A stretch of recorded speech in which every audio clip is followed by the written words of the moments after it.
Welcome to the Free Library of Philadelphia Online. I'm Andy Cahan, Director of Author Events, and I am excited to welcome our guest this evening. It's been a minute since Karen Russell was last at the library for one of her luscious and inventive books. As I'm sure you know, Karen is the author of the Pulitzer and Orange Prize nominated novel Swamplandia and the endlessly imaginative short story collection St. Lucy's Home for Girls Raised by Wolves, Vampires in the Lemon Grove, and most recently, Orange World and Other Stories. Karen sits in the endowed chair in creative writing at Texas State University's MFA program, and her many honors include fellowships from the MacArthur and Guggenheim Foundation and the Shirley Jackson Award for Best Novelette. She joins us tonight to present her dystopian novel, Sleep Donation, which tells the story of a corporate recruiter's battle against a lethal insomnia epidemic, and which Stephen King says has a dreamlike beauty while remaining ominous and off-kilter. She'll share the screen with Charles Yu, a writer that the New York Times calls a superhero of rendering human consciousness. Last night, Charlie won the National Book Award for fiction for his new novel, Interior Chinatown, a send-up and takedown of Tinseltown tropes and racial stereotypes that offers a protagonist who fights to see himself as the hero of his own life story. Yu is also the author of How to Live Safely in a Science Fictional Universe, a romp through quantum spacetime. That was one of Time Magazine's best books of the year. He is a recipient of the National Book Foundation's 5 Under 35 Prize, as is Karen, and he has twice been nominated for Writers Guild of America Awards for his work on HBO. Charlie and Karen, the screen is all yours, and Karen will start us off. Welcome. Again, I'm so honored to be here with Charlie. I'm sorry that it looks like I came back from the dead. This is like the only room where we have a good computer, but I would come back from the dead to get to do an event with Charlie. So, and, to congratulate him on his NBA win, which is so exciting and so well deserved. And I just wanted to say too that we stand in solidarity with the concerned Black workers of the Free Library of Philadelphia who are advocating for safe, equitable, and anti-racist working conditions. And it sounds like there's been great progress on that front. Guys, I'm sorry, I'm just trying to like move this gooseneck lamp, and I just feel like do you remember that Are You Afraid of the Dark? Like it's like campfire vibe, but maybe that's okay. And I wish I could see you all, but I'm so happy that you guys are spending your Thursday night here with us. I'm on the West Coast, which means that it just feels inappropriate to drink from a flask at this hour, but I encourage you to. And this is just a little bit from this strange book, Sleep Donation, that came out originally incredibly to me over 5 years ago, and that Vintage kindly put out in this very beautiful print edition. And I didn't know that I would be relaunching it into an actual pandemic. It's not the context anybody wanted, at least, but it is about an insomnia epidemic. And a new technology now makes it possible to have a dream donor if you've lost the ability to sleep, and things quickly go awry. And I'll just read a little bit.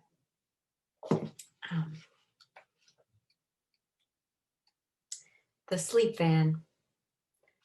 The siren goes and we code for dispatch 9 times in 20 lately. It's the same address, 3300 Cedar Ridge Parkway. Then we get a call back saying the dispatch is canceled. Then we get a third call. No, disregard the cancellation. Get a sleep van to the property, stat. What's happening is revealed to us by a visibly distraught Jim. Mr. and Mrs. Harkonnen are having a dispute. Mr. Harkonnen says he wants to drop out. So what, says the intern. We'd not even use his donations. No, jackass, he's trying to pull out with Baby A. And everybody looks over at that. Rudy slaps his bald spot and leaves his hand there. A grapefruit hue spills underneath his fingers as if the scalp is blushing. Jim freezes in the center of the trailer in full view of every staffer and rubs his fists against his gray eyes. It's a pitiful and futile gesture to witness, like watching an animal cower inside a plastic cage. We can see how scared our boss is of losing both things, baby A and our good opinion of him. 6 staffers are working the phones tonight, and we are all mentally coaching him. Don't cry, Jim. I hear a baby coming. Sorry, guys. Our sleep station has an unusual top-heavy hierarchy. We have 2 supervisors, the Storch brothers. They are former CEOs who left the business world at the height of the insomnia crisis to found the not-for-profit Slumber Corps, and they now freely give all their resources to its efforts. Money, time, intellect, leadership, creativity, toilet seats. The Storches made their fortune in the ergonomic toilet business. You may have seen their advertisements. To shit upon a Storch feels better than a visit to your chiropractor. Their extreme altruism is a provocation to everyone else on staff, an inducement to work even harder, a reminder that we could always be giving more. Rudy and Jim have been my supervisors for 7 years. I was the first recruiter assigned to their team, and I don't socialize with them outside work. Our contact is limited to this office unless you count our public performances at Slumber Corps fundraisers, the charity balls, and charity golf-offs. But I know every shadow of my boss's faces, all their storchy ticks, that upsetting thing that Rudy does with his pen caps, what Jim's not saying at our meetings. The brothers are middle-aged Irish twins, clean-shaven and built like longshoremen. Externally, they have slate eyes and cranberry red hair, balding in identical horseshoe patterns. Internally, each brother has his own uniquely fucked emotional metabolism. Rudy, for example, is currently managing his despair by bawling out the interns, sweat drooling all along his dusky face like a July whiskey glass. The Storches are celebrities in the sleep crisis community. 8 years ago, the brothers served together as executive directors of the inaugural Slumber Corps board at headquarters in DC. Within months, the Corps established outposts in every major city, pullulating green offshoots of the DC base. Local branches began operating independently, soliciting donations for money and sleep. The Storches resigned from the board and requested a demotion to this low prestige placement in my home city, a solar zone assignment. They wanted to work directly on the front lines, to embed with us, according to Rudy, perhaps not the best choice of words during an insomnia epidemic. They claim to prefer our trailer to the DC offices. We serve an urban core where the rate of insomnia is 22% higher than the national average.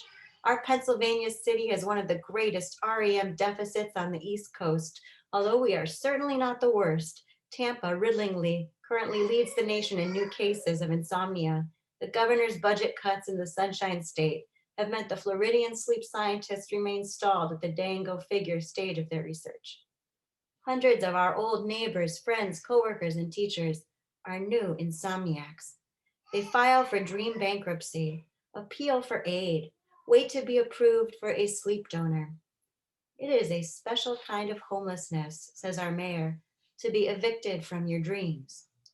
I believe our mayor is genuinely concerned for his insomniac constituency and also pandering to a powerfully desperate voting bloc. Currently, the National Center for Environmental Health is investigating possible environmental causes in our city. Everything from the water table to disturbed eagles' nests, to the brilliance of the moon on grass, to the antique screams of the historic monorail. I grew up here too. You'd think it would be difficult to hide in a trailer, but I'm chameleoned next to the phone wall near the black window. Some intern has made curtains for the trailer windows, snaggy lace, that look nothing like curtains, in fact, but like vestments, tiny and obscene, bridal veils for mice, chinchilla negligees. They flutter in the trailer's manic air conditioning. Outside, the moon is a colossus. Its radiance makes every white of human manufacture seem dingy, impure. I turn from the moon, remove the headset. I give myself one more blank moment. So this lady, Trish, she's the protagonist. Those whales are just for effect. We had a big budget for this free library event. Going to be some just Michael Jackson Thriller mist and insomniacs wandering around behind me. Yeah, this woman is sort of a sort of a grief-stunted recruiter for this organization, the Slumber Corps. Her great talent is telling the story of her sister's death over and over in a sort of a horrifying pantomime, like something akin to a possession, and really coercing donations from people. And one of the people she's found is this little baby who, in Swiftian fashion, seems in danger of getting sucked dry by this ostensible nonprofit. Um, Baby A. So in high school, the Red Cross blood truck would pull up behind the trailers to collect donations from young Hale students who got to skip homeroom and eat a raisin cookie and relinquish pints of type O. My sister gave, but I never did. I convinced myself that I was scared of needles. If I'd known then that I'd wind up here begging strangers for an hour of their sleep, I would have given blood at every opportunity. As a Corps volunteer, my duties are numerous and varied. Weekends, I mobilize the sleep van, a moonlit enterprise that dispatches a volunteer team to the homes of good sleepers who have signed up to donate their rest to insomniacs. A sleep van has a Spartan interior. The beds we call catch cots. If the van is equipped for children, it features catch cribs and trundles. Nurses slip on the anesthetic, open the IV of special chemicals, relieving a donor of consciousness. Next, they clamp on and adjust the silver helmet, which does chafe a bit. 1 to 2 minutes after the loss of consciousness, once the donor enters a state of artificially stimulated sleep, the draw commences. The air in the sleep van turns balmy as the tubing heats. A donor's dream moist breath gets siphoned into nozzles that connect to our tanks. Healthy sleep is pumped out of the body into long, clear tubes. Weeknights, I recruit. We set up for sleep drives in neighborhoods all across the country, right at sundown. Nurses swab out helmets in multiple vans, preparing to take donations. Administrators sit inside lit tents on suburban lawns, holding clipboards, pre screening donors with an eligibility questionnaire to filter out those whose sleep is prone to nightmares. Disturbance. We babble the questions to volunteers under the midnight pines.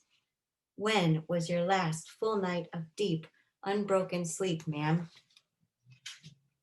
When did you last dream about barking dogs, outer space, red grass, an ex wife? Now, please be honest, sir, if your sleep was disturbed by her face. Check the box. For most of the 21st century, insomnia was treatable by prescription medicines, and I can remember going with my dad to pick up my sister's sleeping tablets from the owl faced pharmacist. Capsules of Silenor, half white and half carnation pink. Dory's trouble began early at age 11. Back then, before the disease progressed, medications reliably put her under. I used to study my sister's face on the pillow, trying to catch the moment when the medicine took effect. Once her insomnia ratcheted up for unknown reasons into the full blown disorder, Dory slept about 4 hours a night. But for years, this was enough. The body can be a marvel of resiliency, a cactus when it comes to sleep, capable of surviving on mere drops. By 20, Dory developed a resistance to all sleep aids, and she also became quite suddenly impossible to anesthetize. We learned this when she broke her leg in college and surgeons were forced to operate on a fully conscious Dory. The anesthesiologist is still writing papers about my sister. Her leg healed, but soon Dory lost the ability to sleep even 3 hours a night. She could not stay down long enough to cycle into REM. She had to drop out of college and move into a white hospital room. What didn't they try on her? I apologize if there are actual doctors listening to this. Dexmedetomine, propofol, sevoflurane, xenon. The trank gun used to bring down zoo elephants would have stopped her heart, or I'm sure they would have given that a go. But nobody could shade or muzzle my sister's mind. For the next year and 7 months, she barely slept. The loss became almost total. The final day of my sister's life unwound with zero regard for the moon or the sun. She died awake after 20 days, 11 hours, and 14 minutes without sleep, locked flightlessly inside her skull. As a kid, I used to seethe with jealousy because whereas I got auburn stubs, my sister had these fringed butterfly eyes, jet lashes that curled outrageously around Caribbean green irises. So beautiful that strangers assumed they were drugstore falsies. During her endless last day, I studied those eyelashes pasted to her skin at an angle of unrelieved attention. She blinked at me, her thinking slow as syrup, and I wished that she would not smile again, not ever again, not like that. Because by that point, every smile was an accident, a twitch driven by nothing that I recognized as human. My mouthy, gorgeous, stupid, brave sister Dory, Miss Drive It Like You Stole It, even when the only it available to us was our great aunt's haunted house of a wood paneled Chrysler. Who ever heard of a car with termites? Miss Three Jobs, two college majors, and there's a flask in my purse, was at this point a nobody, a vegetable, as they say, the doctor's potted plant. And I hated the sight of her facial muscles, pumpkin grinning on the pillow, her pale eyes twitching.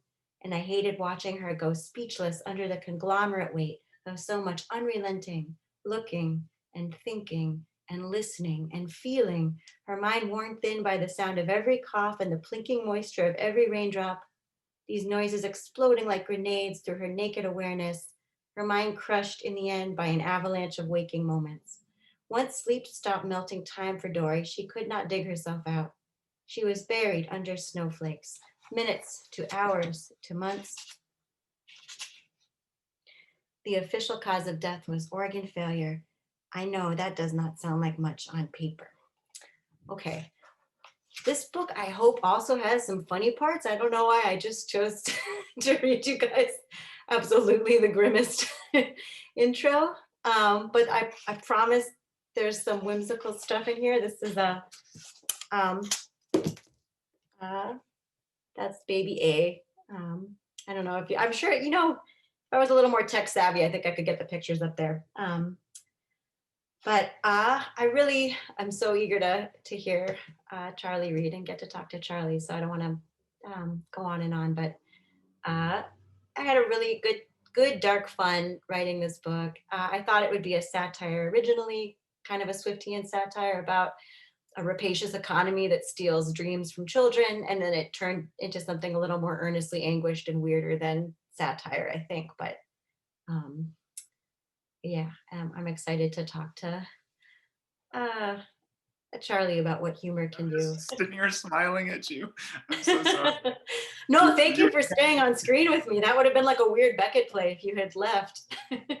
I didn't realize that. I am so sorry. I was sitting here hogging screen space when it should have been you. Is that? No, you've got no. Can you imagine how I would have felt like Sandra Bullock in that movie Gravity if you had gone away? What on I earth would have was been I totally doing? alone in the void, just reading to myself. Oh my God. I'm like half mortified and half really relieved I didn't pick my nose. I'm pretty sure I didn't pick my nose during those. I was captured by your reading, and good Lord, I'm sorry. I was like, I thought I wasn't on screen. Okay, well, phew. Thank you for that. I am excited to talk about sleep donation. I did also want to say that I too stand in solidarity with the concerned Black workers of the Free Library of Philadelphia, who are advocating for safe, equitable, and anti-racist working conditions. And as you said, Karen, I am really glad to hear that it sounds like there has been progress made, and I hope it keeps going. So, and I'm really honored to be here in Philadelphia. I've seen it on the news, seen people dancing in the streets, and it's just a thrill on many levels to be with you all, and with Karen Russell, who I met 9 years ago. Really I want to say in Austin. I was thinking that when Andy read our bios, I was like, God, remember when we were under 35? Yeah, so, I think halcyon days. more recent for you, but I remember I don't know, to share a quick story, just thinking, oh, that's Karen Russell, because I had sort of been tracking, like, I think our first books came out at the same time, and you were like in the New Yorker, and like I remember before our literary event, I remember seeing you backstage, and you're like, you just had like a 6-mile run or something. I was like proud of myself for taking a shower, and here's this amazing person like went for a run and then casually knocks it out of the park. And then a few months later, I think you're a finalist for the Pulitzer for Swamplandia. I'm pretty sure. Is that right? Does that sound like the right time? True. It feels like a long. Well, it's nice. It seems yeah, like coming full circle to meet up again. I mean, really, what are the odds that it would be the day after you won the National Book Award? So I don't know how we body slam through the screen, but I just feel like Yeah, and now in the circle of time, I have a new appreciation for when I saw Charlie. He was like on leave from his 24/7 parental duties. We were just talking a little bit about how children change the flow of time forever and ever. Like, so now I understand that my 6 mile jog meant very little relative to like um I also feel like I understand why our parents resent us for our convenient amnesia about that period of like abject dependency, you know, when they did absolutely everything that we all just shake out the etch a sketch about. Yeah, you were right about the time thing. I remember going to bed like embarrassingly early, and you were, not going to bed, I think, and you just like a normal person that has fun. And I was like, I'm Yeah. literally going to bed at 10. And That is fun, isn't it? I mean, I feel like, all right. yeah, I was thinking that too. That line about being relieved of consciousness. I mean, I think I intended that ironically when I first wrote this, and now it's, now I see that I was just writing a fantasy for myself about like if I could Venmo people sleep, I absolutely would. well, I want to talk about all that, and it is a really, besides being very scary, like so scary that Stephen King says it's a terrifying book, which tells you something. It also has the wonderful Karen Russell magic where it's a whole bunch of other things at once. So I will read my stuff and then we can get to talking. This is from Interior Chinatown, which just came out in paperback. And I'll read a little bit from the beginning and then a couple of parts from a little later on. Interior Golden Palace. Ever since you were a boy, you've dreamt of being Kung Fu Guy. You are not Kung Fu Guy. You are currently background Oriental male, but you've been practicing. Maybe tomorrow will be the day. Interior Golden Palace. Ever since you were a boy, you've dreamt of being Kung Fu Guy. You are not Kung Fu Guy. You are currently Oriental Guy making a weird face, but you've been practicing. Maybe tomorrow will be the day. Take what you can get. Try to build a life at the margin made from bit parts. Willis Wu, Asian actor. Skills: Kung Fu, moderate proficiency. Fluent in accented English. Able to do face of great shame on command. Resume: disgraced son. Delivery guy. Silent henchman. Guy who runs in and gets kicked in the face. Striving immigrant. Generic Asian man. Your mother has played, in no particular order, pretty Oriental flower. Asiatic seductress. Young dragon lady. Slightly less young dragon lady. Restaurant hostess. Beautiful maiden number 1. Dead beautiful maiden number 1. Old Asian woman. Your father has been, at various times, twin dragon. Wizened Chinaman. Guy in a soiled t-shirt. Inscrutable grocery owner in a soiled t-shirt. Egg roll cook. Young Asian man. Sifu, the mysterious kung fu master. Old Asian man. Interior Golden Palace, morning. In the world of black and white, everyone starts out as generic Asian man. Everyone who looks like you, anyway. Unless you're a woman, in which case you start out as pretty Asian woman. You all work at Golden Palace, formerly Jade Palace, formerly Palace of Good Fortune. There's an aquarium in the front and cloudy tanks of rock crabs and 2-pound lobsters crawling over each other in the back. Laminated menus offer the lunch special, which comes with a bowl of fluffy white rice and choice of soup, egg drop or hot and sour. A neon Qingdao sign blinks and buzzes behind the bar in the dimly lit space, a dropped ceiling room with lacquered, ornate woodwork, or some imitation thereof, everything simmering in a warm, seedy red glow, thrown off by the dollar store paper lanterns festooned above, many of them darkened by dead moths, the paper yellowing, ripped, curling in on itself. You wear the uniform, white shirt, black pants, black slipper-like shoes that have no traction whatsoever. Your haircut is not good, to say the least. Black and white always look good, A lot of it has to do with the light. They're the heroes. They get hero lighting designed to hit their faces just right. Designed to hit White's face just right, anyway. Someday you want the light to hit your face like that. To look like the hero, or for a moment to actually be the hero. Flashback, your mother. The earliest memories you have of her, she is young, beautiful, oriental woman. She packs lunches for you in her off-hours costume, floral print blouse, polyester bell-bottoms. She crouches by the narrow strip that passes for counter space, assembling a small bandon, a kid's lunch divided into neat compartments in the main section. 3 boiled dumplings filled with ground pork, bits of ginger, and chopped up scallions. In the 2 smaller sections, a dollop of soft rice with yam and a handful of slightly bruised grapes. She presses the lid down tight, wraps a large rubber band around it for good measure. You're 5, you'll drop the box at least 3 times before you eat, and hands it to you. You remember 100 quiet dinners the 2 of you had, your father still at work. For dessert, more grapes or cubed cantaloupe if you're lucky. If not, a Dixie cup of diluted fruit punch flavored high C. Room temperature, but you don't care.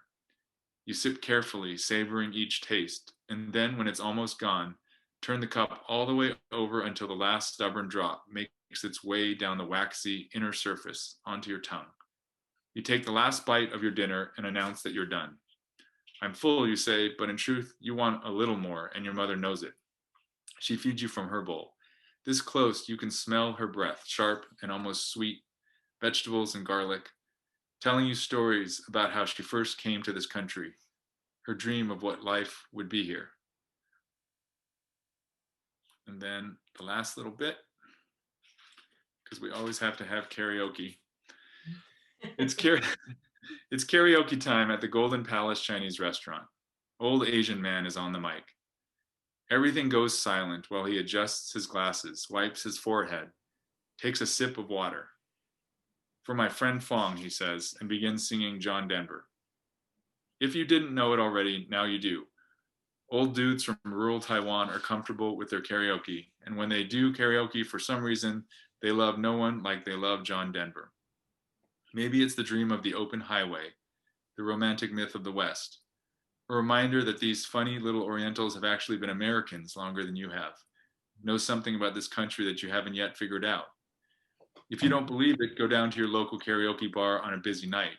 Wait until the 3rd hour when the frat boys and waitresses with headshots are all done with Backstreet Boys and Alicia Keys, and locate the slightly older Asian businessman standing patiently in line for his turn, his face rouged on Crown or Japanese lager, and when he steps up and starts slaying country roads, try not to laugh or wink knowingly or clap a little too hard, because by the time he gets to West Virginia Mountain Mama, you're going to be singing along, and by the time he's done, you might understand why a 77-year-old guy from a tiny island in the Taiwan Strait, who's been in a foreign country for 2/3 of his life, can nail a song note perfect about wanting to go home.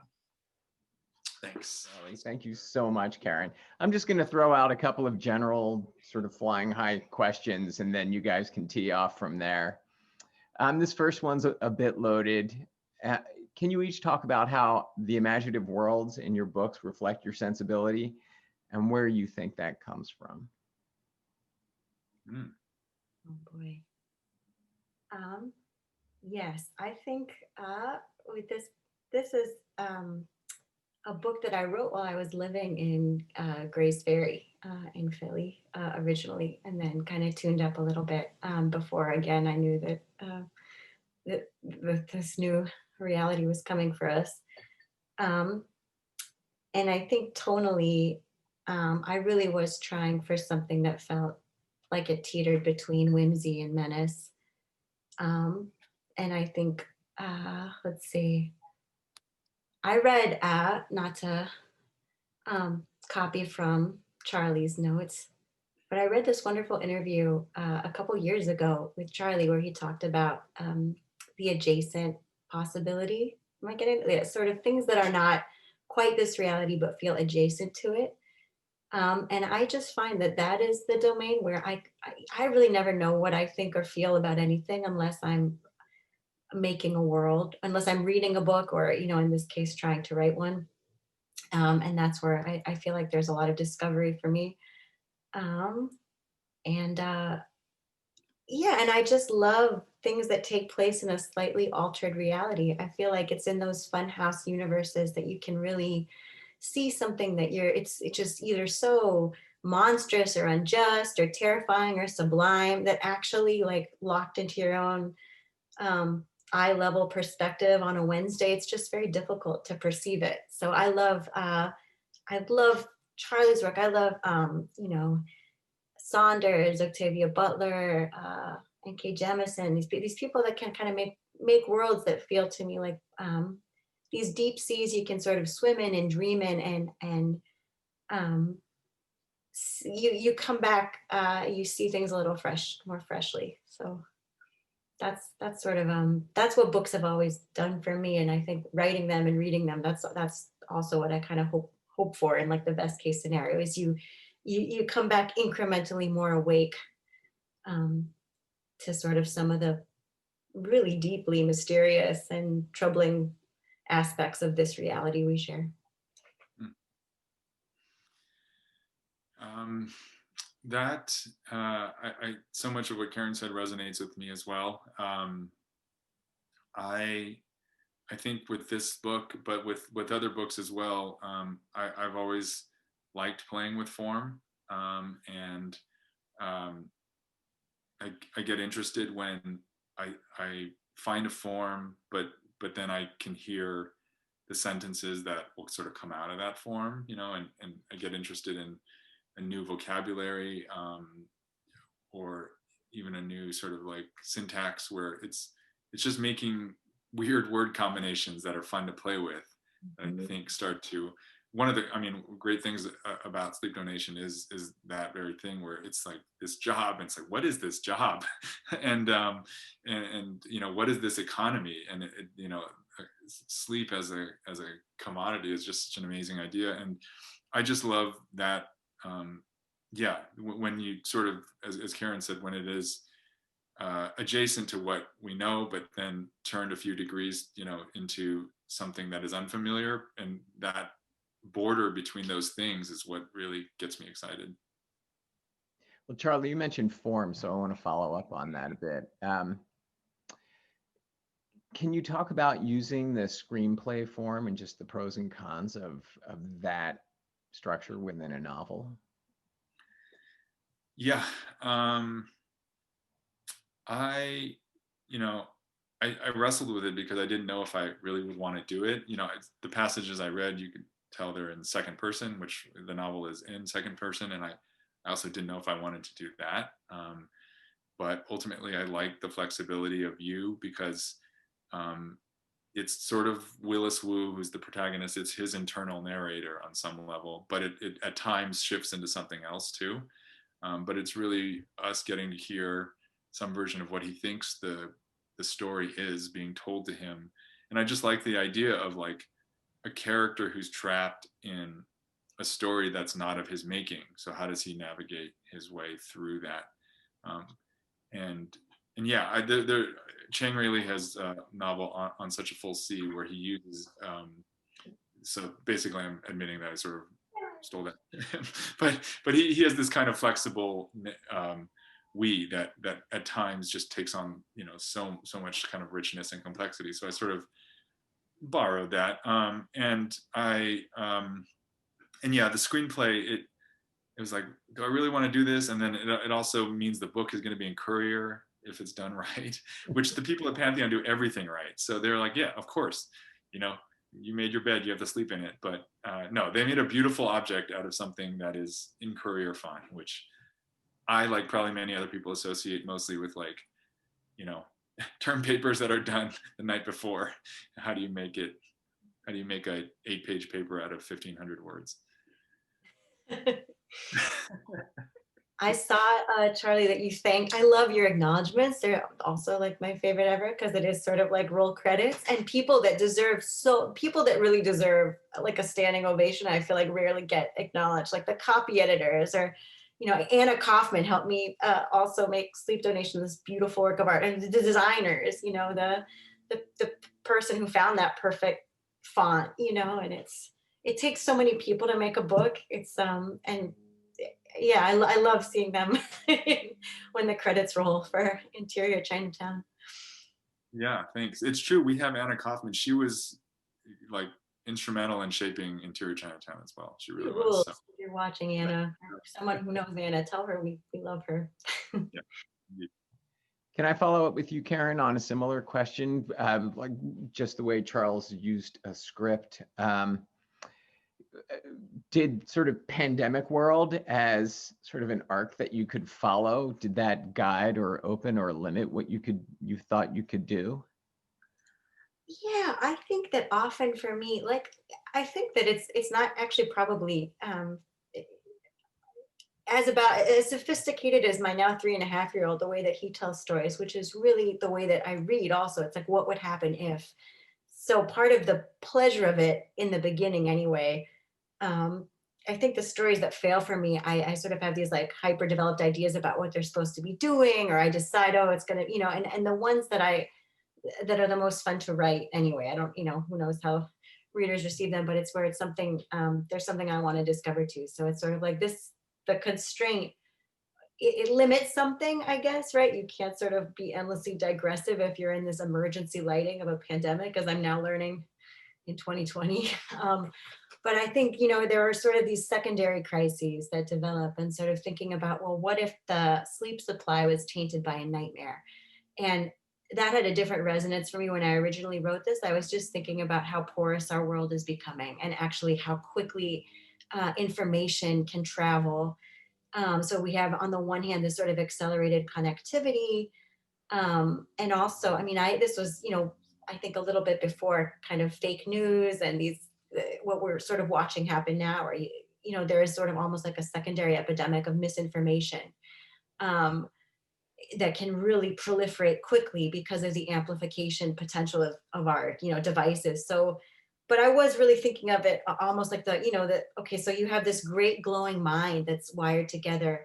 If a blood donation is like a circulatory system, you're feeding into a circulatory system that kind of gets at our somatic interdependence. So a dream donation, you look at the way that we all now feed into this great sleepless brain of the internet. I mean, on the one hand, it's wonderful to get to do an event like this one. I don't mean to sound like some Cassandra about tech generally. I think tech is probably value neutral, but I also think a fear that I had was how easily it is to exploit people, right? Or how quickly something like a nightmare might really get around, as literally as you want to take that, I suppose. So this is like a long-winded answer, but I think it was fun almost to think of it as like a roomy metaphor I was going to try to inhabit, and ask what if, and sort of follow, like really inside the constraints of this world, think about what would really happen. Is it likely that this nonprofit that is trying to help, like how long would it be before sleep did become in fact a commodity, before it was sort of something that reproduced the way that things are stratified, across. Yeah, I think my cynic's heart felt like it would not be this utopia situation where we're all giving to those most in need, and there's an oasis of dreams for the neediest cases. Let me just switch gears and see what the audience has to ask. An actual doctor says, Karen, you crushed the drug names. So Ah, no need to worry about the that. actual doctor. Yeah. Well, somebody who claims to be a doctor. I was gonna say, I mean, an actual doctor, actual doctor sounds a little suspicious to me, but I'm still grateful. Could be, yeah, could be specious. Let's see. Somebody asks, since I read that Interior Chinatown is getting a TV adaptation, who would you pick? Who do you have in mind to play the leads, Charles? That's a good question that I should have an answer for, but I don't. But my actual answer that also sounds like a cop out is I think it would be really cool to have a true discovery, as Willis, if and when I get there. There's a long road anyone who's familiar with the time when they announce that something could be a show, and when the show is on, there's many things that could go that could delay that, or so. But I think it'd be really, given the nature of the story and the character, it feels like it should be someone who you've never seen before, and feels like that's an actual background person that's now going to become a protagonist. That was a pretty cop-out answer, I know. Speaking of background person, I love the way that you make in that one part of the novel where you're literally writing in the margins, just as a way of sort of giving literary form to how Willis feels. This one, the doctor has taken umbrage. He said, if you said an actual doctor was here. So yes, I think he's an actual doctor. But moving on, for Karen Russell, in an interview with the New Yorker about his recent story, Ghouls, George Sanders said that the idea for the story came about when he revisited his collection, Civil War Land in Bad Decline, which has a lot of similar themes and conventions as Ghoul. With revisiting and reissuing Sleep Donation, have you found yourself writing again the same themes and conventions now as you did when you first started writing Sleep Donation? Oh, what a good question. To be very honest, I have a 1-year-old and a 3.5-year-old, and we are lucky enough to all be quarantined here all the time. But I will say, the writing that I've done recently, I was showing Charlie and Annie before the event. This is the writing I did today. It's like, but I think that phase probably touches on some of the same themes that are in Sleep Donation. It was really interesting to go back, and it's a very vertiginous experience, I think, to read something that you wrote half a decade ago. These past 5 years, I think, we've lived so much together. I mean, I don't need to tell you guys, you were here with me on this weird spinning rock. So it's, I think a lot of the things that I was very acutely frightened of, I was reading, for example, Shoshana's The Age of Surveillance Capitalism, and I'm just nodding along because I think that, obviously we're not wearing helmets, our dreams aren't legible to one another, but the way that the internet mines us for data and turns us into predictive AIs, it spies on us, like, very literally. I think that I wasn't as aware of how quickly we sort of get to this place. So this is a long-winded way of saying I'm sure that those fears will surface, and it did make me want to work with illustrators. I can't draw anything. My son is at a developmental mile marker where he knows that I suck at drawing. He's like, that's not a dog. So it was so fun to have these real artists sort of turn around this illustrated nightmare. Did you write all those nightmares? Yeah, that was so fun. And it was sort of like, they're weirdly, I think, kind of PG-13. I mean, you can't really expose people to the true phantasmagoria, but let's see, other questions. Well, something just to follow on to the last one. What happened that the book is now available in both forms, i.e. ebook and the novel? What prompted Vintage to bring it out? Oh, I mean, I think I really wanted it to. It's sort of the company that originally put out this ebook, Atavist Books, which was like a very daring experiment, went out of business 7 months after it originally came out. So then it was just in some strange purgatory. It sort of mostly disappeared like a dream, and that made me sad. And I was hoping that if it did come out in print, it could sort of be something new. As my 79-year-old dad was like, "What? Just another reheat?" And I took that to heart. I was like, okay, we gotta jazz this up a little. A little more. Yeah. So somebody asked, Karen, do you consider yourself a sci-fi writer? And then Charles, what genre would you put yourself in, or wouldn't you? Oh, I would love to hear Charlie's answer on this. I get this question a lot, and I always feel like I fail it. It's like failing a quiz about yourself. I think that this book is science fiction. But I also think that Margaret Atwood, actually, I was just listening to a conversation she had with Ursula Le Guin where they were sort of debating genre. And I often feel like things I write are hybrids, definitely I also write fantasy, things that could not really happen, or that the ante is that you just have to accept that something magical is happening. And then a lot of what I read, I think, is sort of like a magical thinking realism. It's the potency of the perceiver. Like there's a child who maybe has different registers that they're living in. So we're punting a little bit.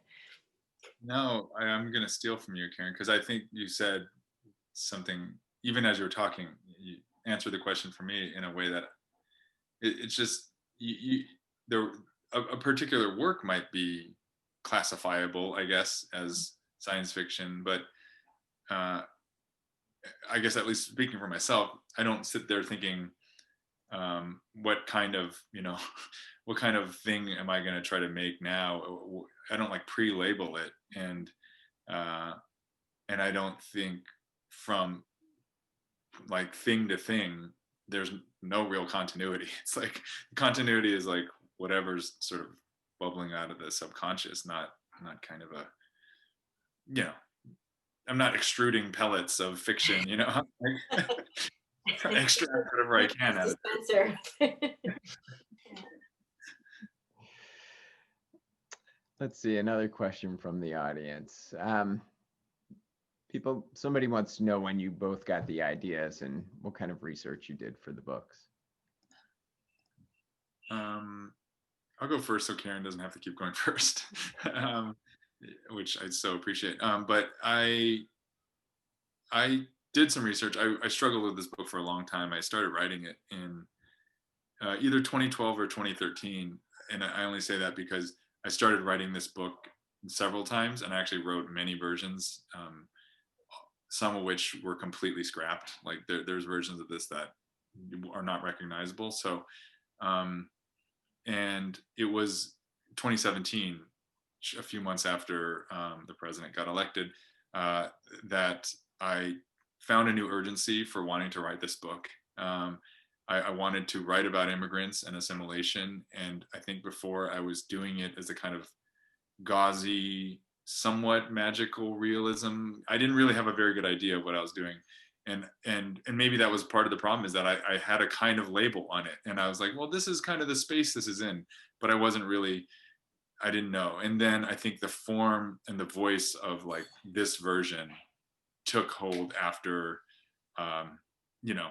after we started reading in the news about, people being, about, Muslim bans, for instance. I mean, after it became a huge issue, all of a sudden I thought, oh, of course, I'm not writing about something in the abstract. I'm writing about a real thing that's still happening, which is the exclusion of people, from being American. And so,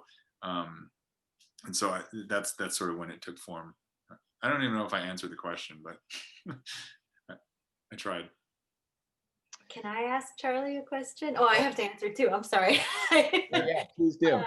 But with this book, really quick, it was a tricky thing, because on the one hand, the ante is sort of, I never explain how sleep is really transfused between bodies. You just have to sort of accept that in this America, that's possible. And I think some readers were like, hell no, we refuse. And so this book is not for you if that's too high an ante.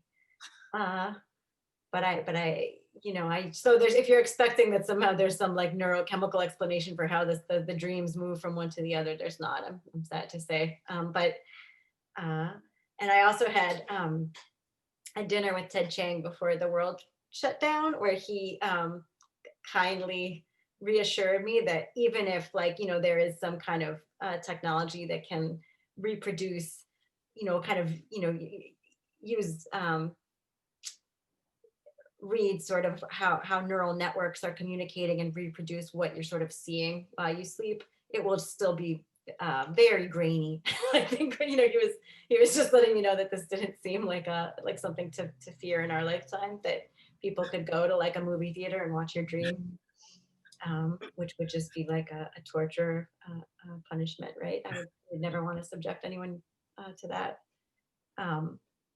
But I did talk to my nerd friends, my nerdy neuroscientist friends, about the how orexin impacts and kind of these hormones that regulate sleep. And it didn't seem totally impossible to me that there might be some, if narcolepsy something equivalent where we're all in some kind of hyper arousal all of the time. I mean, I feel that's how I feel this year. But Well, I wanted to ask, I just loved Charlie's book so much. And I thought, kind of as Andy was saying, the form of the book, you sort of, it feels inevitable. I can't imagine this story told in another way. And it felt so much about kind of the pain of being born into a contest that you did not design. And even the word script, which feels like this corseting, you're handed your lines and like I mean, it's so funny, and it's also so brutal to hear how narrow these roles are. And I have a friend who was just saying she's an actress in her 50s, a Black actress in her 50s. And I was telling her about your book yesterday. And she said, please tell Charlie, these are the roles I was called in for this year. Grandmother of murdered gangster, maid, slave, maid, slave. And it was just like, it was such a grim, it was like right at the intersection of ageism and racism and sexism. And she was like, I see these roles and I just feel despair. And I know we're making progress, but and I wondered a little bit, because I know that you have had experience kind of in Hollywood also. And there does seem to be such a concerted effort to change change some of the bad grammar, the old bad grammar of these racist tropes. I don't know. I guess I was just wondering if you could give us, without like, putting yourself in a compromised position, having been inside some of these rooms where you're sort of watching writers try to hash out what our fictions are going to be. Yeah, what that experience is like, and if that fed into this book. I mean, I feel it must have, right? It did a bit, but I would say, and I really am not trying to protect anyone in particular. I've had really good fortune of working in a time when I think and in rooms where there's a huge amount of sensitivity brought to that. And I think that's no accident. I mean, the part of the reason why TV's moved this way is this, and why people like me are getting a chance to like do this as a job, meaning people like me, meaning unqualified, but like, is because they're looking for a diversity of points of view and styles, I think, that they weren't before, including ethnic, and other kinds of diversity, I think. So I've had the good fortune of working with people that very much have it on their mind to not fall into like, patterns or easy thinking. That said, it to your point, it does inform it, because there's a necessary reduction or compression. It's just, you can't get around it. When you cast somebody, what are we looking for? And despite everyone's best intentions, there's going to be some kind of like, and maybe you could argue it makes sense, unless you have a casting agent who's literally willing to take a sort of probably an unreasonable amount of time or do an unreasonably wide search. People type people, and how do we get past that, I guess? Yeah. I love that moment in this book where there's this crescendo. I don't want to give anything away, but there's this sort of acknowledgement about the way that we're all trapped to a certain extent, right? Yeah. Somebody, maybe this could be an ender here since we're close to time. Charles, do you write novels concurrent with your TV work, or do you leave that alone until the show is on hiatus? And Karen, would you take a swing at writing for TV or film? I want to go first because I really want to hear Karen's answer. I tried. I generally can't. I think I can, but I don't actually multitask. So I would jot down ideas when I get home, but my brain is usually too tapped out. And so I was on hiatus when I did the real writing for the book. So yeah, but I want to hear what Karen has to say. When Swamplandia was originally optioned, they had me take a crack at like adapting it, and it was just an unmitigated disaster. I think a lot of what I love about writing, you can't really have a voiceover where someone is like on their fifth metaphor about the foliage or whatever. I somehow think that the Houdini cuffs of just sort of like dialogue, moving a story, like the forward momentum of a screenplay. I mean, I think structure is not always my strong suit, and it seems so, you know, um, like that would be a muscle you'd have to develop. But I did just agree to sort of to be like a helper. I don't know what the official title is, but I said I would be like the helper of someone who had this experience. I mean, I even don't even reading the book that I mean, I loved it. And sometimes when I read screenplays, it's almost like reading German. Suddenly everything's in all caps, and you're like, why are you screaming? Like what? It's I know it has its own logic if you're used to reading them, but um, and it's also, I mean, it's also so fun to look at a blueprint like that. But I do sort of think that the feedback I got was basically like, oh my God, no, you need something needs to happen here. You know, can't just be all these foliated metaphors. Maybe But I get that feedback on my fiction too. So this last one's for Charles. Charles, could you comment on other novels taking on Hollywood that have inspired you? This person is thinking of Anita Luce, Fitzgerald's work, Nathaniel West, or more recently, Viet Tam Nguyen's The Sympathizer.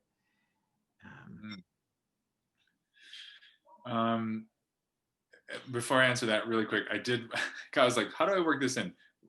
Amazing line from Sleep Donation. And I'm sorry if I'm not quite getting it right. America's great talent is to generate desires that would never have occurred naturally. Did I get that right? yeah, it's I true. love that line. You could have just put that back and read. Yeah. Okay. I wanted to hear you talk about it, but I guess we're running out of time. Viet Thanh Nguyen's The Sympathizer was hugely on my mind. It's an incredible piece of work and mind-blowing in many ways. And I think, yeah, I you know, to even, I won't say I was trying to be in conversation with the book at all, but it was a hugely inspiring piece of work. Did you find older Hollywood writers also? Did you go back to them in any way, or that was an earlier that occurred earlier? The Day of the Locust as well. I think that's probably what you mentioned, West, or the questioner mentioned. But yes, that I won't say it was super on my mind, but that all I think swims back there a bit, as well as just the other garbage that's floating. Lots of 80s sitcoms and lots of episodes of Law and Order SVU. Like hundreds of those. That's mostly what it is. There's no escaping that show. No. It's great. It got me through a lot of time holding babies. We really did. And I had the opportunity to meet the creator, or Neil Baer. I think he's the co-creator or creator recently. And I just told him, like, you saved my life. I feel like when I was sort of like for a long stretch of time, a single person, you know, living in like various illegal, dodgy sublets, I would watch that show and you just feel like you've signed your death warrant, you know, if you're like a single woman watching these dramas, you're like, well, I'll just have to wait for the rap upon the door. Like, you know, you're like, hey, I think that's my dumpster on the corner. Like, it's not, it's an alarming thing to watch alone if you're in that murdery demographic. True. And I just was thinking, just super quickly, but to Charlie, just to echo, I mean, one of the things, our books are very different, I think, but one of the things that hit me so hard was the pain of feeling yourself to be fungible in a system, you know, feeling yourself to be this fungible body. And so if it's sort of like, you're just a mining site for this, like, you know, capitalist sleep core, or you're, you know, you can't exist uniquely, you can't be seen in dimensions, you really like an existential longing to you know, to be seen and known, you know, just that pain was so present to me. And like, as you sort of know, like if Willis Wu, during the interval of time where he's dead and legally cannot work, you know, just being and understanding that there is this this giant machinery that you will just be replaced without ever having really been registered as a human being. Anyway, I just think it's a really marvelous, and there's it's so generous. There's so much humor.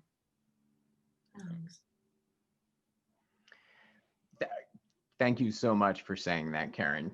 Charlie, thank you for your book. Karen, thank you for your book. May you write so many more. And I can't wait to see you both in real life sometime on the next book tour, whenever it is. Just, yeah, thank you for your Charlie, now you can get back into your hot tub with like whiskey and I don't know, throw confetti on yourself. That's just what I've been imagining you do today. So Right. There's glitter all over me. yeah, yeah, yeah, right off screen. Thank you Thanks, for having us, Andy. Yeah. Thank you guys for Yeah. Thank you guys both so much. We'll see you soon, I hope. Take care and best of luck. Bye. Congratulations. Thanks, everyone. Thank you. Congratulations.